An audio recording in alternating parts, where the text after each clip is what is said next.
Et on est parti dans ce crypto flash du jeudi 13 mars. On va voir ensemble dans cette vidéo quels sont les deux niveaux à surveiller pour la journée. Et est-ce qu'on attend à tout prix les 86 600 pour se hedger ou est-ce qu'on peut le faire potentiellement avant? Je vais pas vous mentir qu'on est dans une dynamique toujours baissière, toujours pas de bottom posé définitivement. Donc pour l'instant, on s'attend plutôt à des rebonds haussiers pour ensuite continuer de chuter.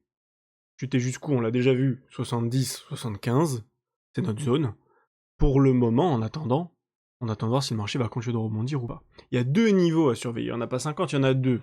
Je vais vous donner les deux niveaux et ensuite vous verrez bien ce que vous voulez faire de votre côté. Ce que je voulais vous partager, c'est plusieurs choses dans cette vidéo. Déjà, on va faire le point effectivement sur BTC, Ethereum et sur l'ensemble du marché, pour avoir une vue globale, mais j'ai deux choses à vous annoncer. Juste avant ça, n'hésitez pas à vous abonner à la chaîne, si vous voulez pas rater justement les prochaines annonces et ce que je vais vous proposer dans les prochains jours pour vous aider à monter en compétences.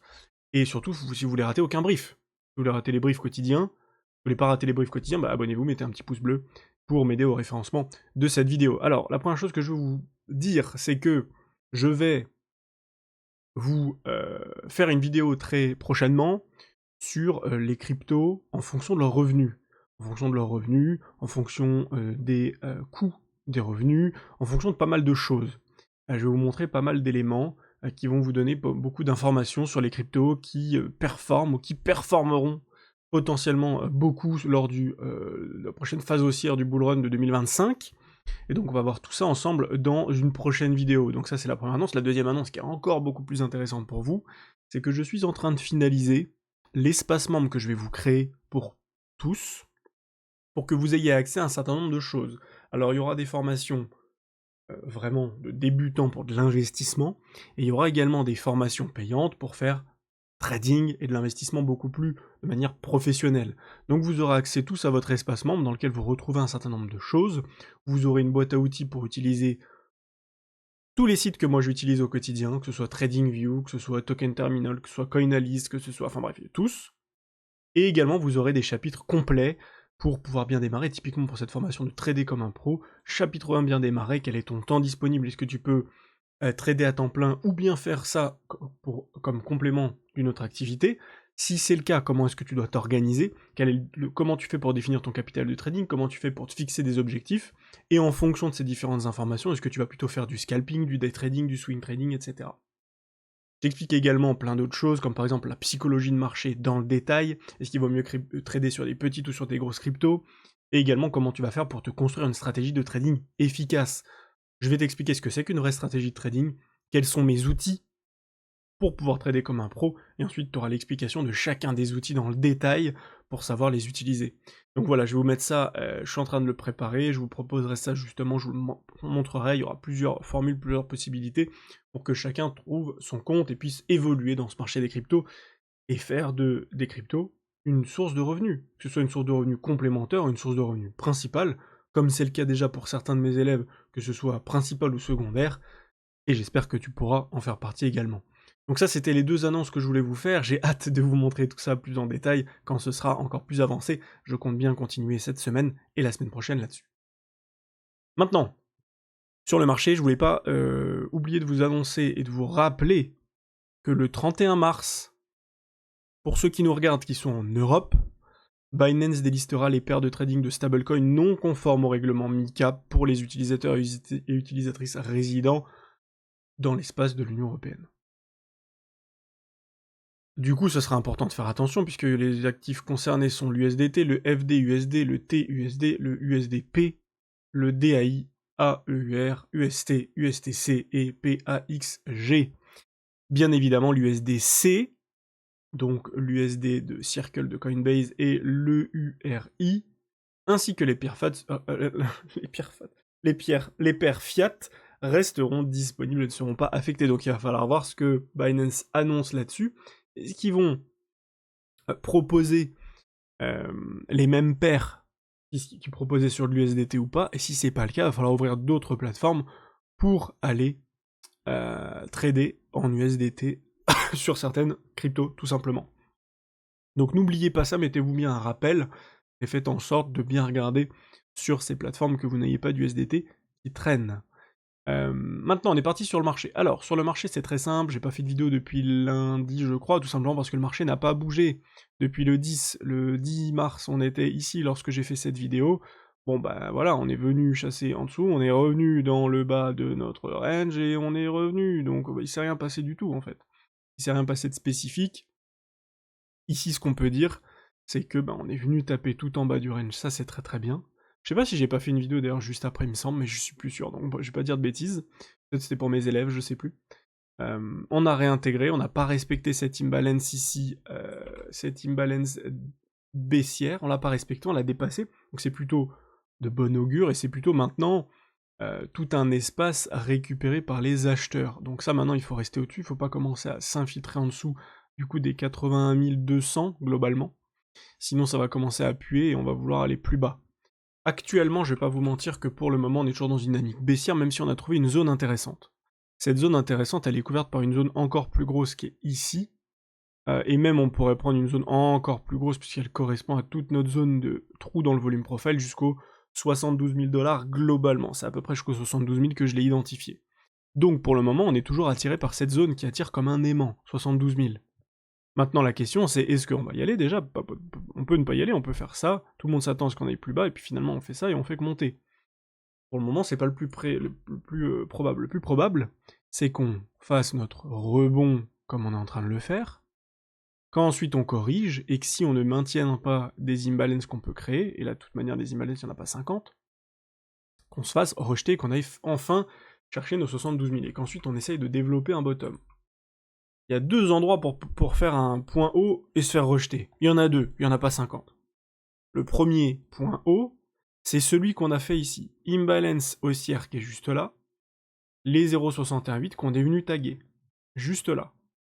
Donc globalement, ça veut dire quoi? C'est-à-dire que cette zone-là, on y est venu, on s'est fait rejeter, on peut revenir travailler ça, et juste avant une annonce, par exemple, le temps que je sorte cette vidéo, il y aura l'annonce du PPI vers 13h30, 14h. Bon, le temps que je sorte cette vidéo, je pense que ça sera déjà tombé. Mais on peut très bien venir chasser au-dessus, récupérer la liquidité au-dessus des 84 500, réintégrer, et ça, ce sera plutôt une opportunité pour shorter, pour enfin aller chercher nos 72 000, donc pour faire une grosse baisse. Donc en dessous de 76. Si jamais on n'a pas ça, c'est-à-dire qu'on a plutôt quelque chose qui fait comme ça, annonce du PPI, hop, et on repart à la hausse. Dans ce cas-là, l'objectif, si on casse ça, et qu'on ne réintègre pas, l'objectif, ce sera plutôt d'aller dans la prochaine zone de retournement. Prochaine zone de retournement, on a la grosse zone de liquidité, les 86 600 $, et qui correspond à quelques petites zones pas très très claires ici en horaire, et peut-être en daily également, je ne sais pas trop. On va regarder ça ensemble. Est-ce qu'on a... Oui, on a une zone ici, juste entre ça et ça, qui correspond à un trou et à une imbalance baissière en daily. Donc voilà globalement notre prochaine direction. Donc c'est pas compliqué. Ici, ce que je vous dis, c'est que soit on va venir retaguer les 84 500, on a aussi un monde où on fait que descendre maintenant. C'est-à-dire que dès maintenant, on fait que baisser. Pour l'instant, j'y crois pas parce qu'on n'a pas de structure violente de retournement, on a juste eu un retournement instantané reprise. Pour moi, ça, ce mouvement s'est fait corriger, c'est fait. Donc maintenant, c'est soit on a une confirmation avec une chasse au stop au-dessus de ce niveau des 84 500 et vous voyez une réintégration. Dans ce cas-là, personnellement, je préférerais me hedger pour attendre une correction potentielle et re-rentrer plus tard. Donc sortir avec du capital pour re-rentrer plus tard. Si on casse à la hausse et qu'on ne fait pas de réintégration franche et qu'on est ici plutôt dans quelque chose comme ça,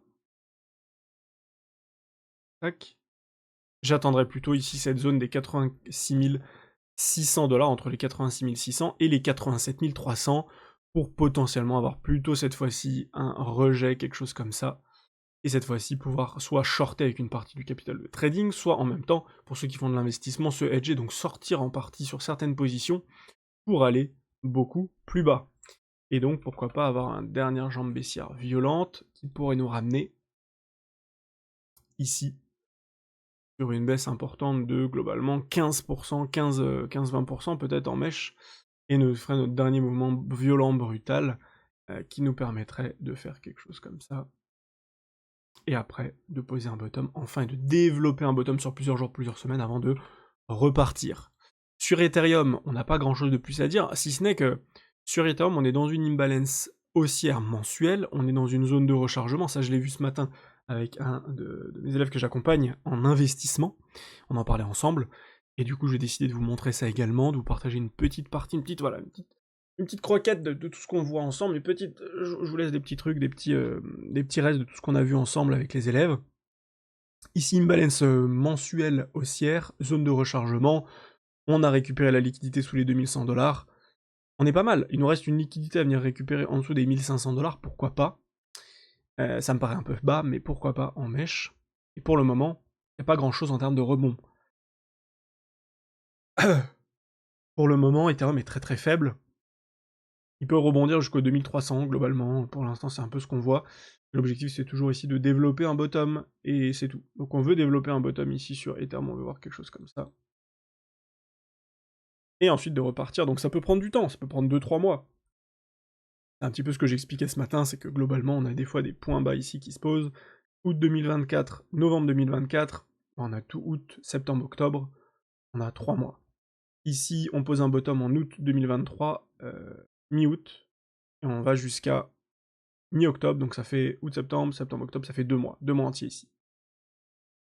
Pareil ici, on pose un bottom, on reste pendant 2 mois, pareil encore. Donc c'est souvent, hein, voilà, entre un mois et demi et 3 mois.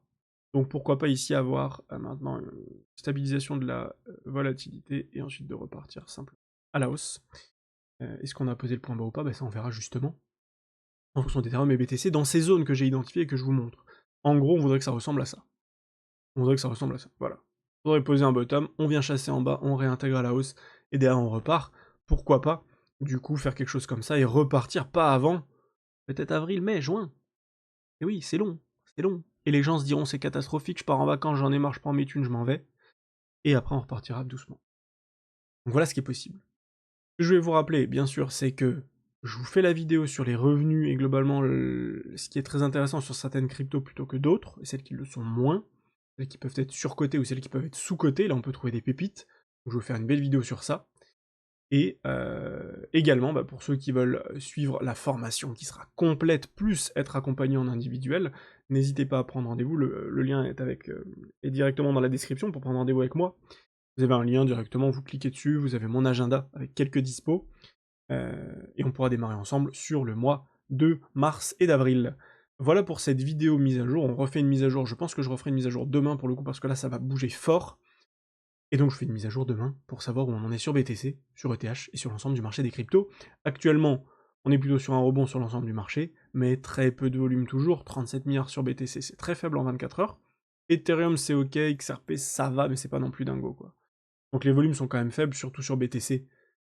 On va retrouver bientôt de la volatilité, et attention, faudra être accroché. Donc je vous souhaite une belle journée, n'hésitez pas à vous abonner, mettre un petit commentaire, un petit pouce bleu, et moi je vous dis à bientôt pour une prochaine vidéo. Ciao ciao.